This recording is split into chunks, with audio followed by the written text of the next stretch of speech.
there's all sorts of questions being raised about what the government knew and what information they were and weren't sharing and when they shared it, etc., etc. So that's interesting in and of itself, because the demonization of the Malaysian government is part of I think, a larger strategy that also involves, of course, the smearing of the former Prime Minister, Dr. Mahathir Mohamad, who invited people like myself out a couple of years ago to talk about 9/11 truth. So that's obviously something that is a touchy point geopolitically in all of this. But the other interesting point is just that one of the speculations, one of the things that, I mean, we don't know anything, so we can't really say, but one speculation that's been bandied about has been related to a very interesting FAA release in the Federal Register from last November to do with specifically the type of the model of Boeing that was in question here, the 777-200. From the federalregister.gov, quote, the integrated network configurations in the Boeing model 777-200, 300, and 300ER series airplanes may enable increased connectivity with external network sources and will have more interconnected networks and systems, such as passenger entertainment and information services, than previous airplane models. The existing regulations and guidance material did not anticipate these types of system architectures.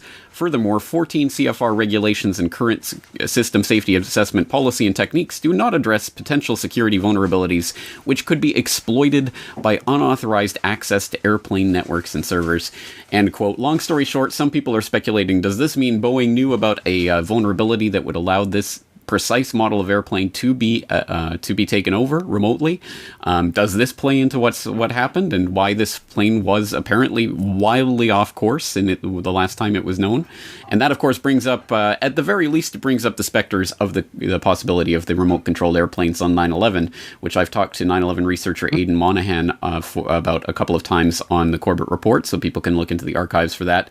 And also brings up the question of people like Dov Zakheim, who, before he became the Undersecretary of Defense in Rumsfeld's Pentagon and the comptroller who oversaw the missing trillions, he was working at a company called SPC, Systems Planning Corporation, Inc., a subsidiary of System Planning Corporation, which did, among other things, provide software for controlling drones and also destroying them in military exercises.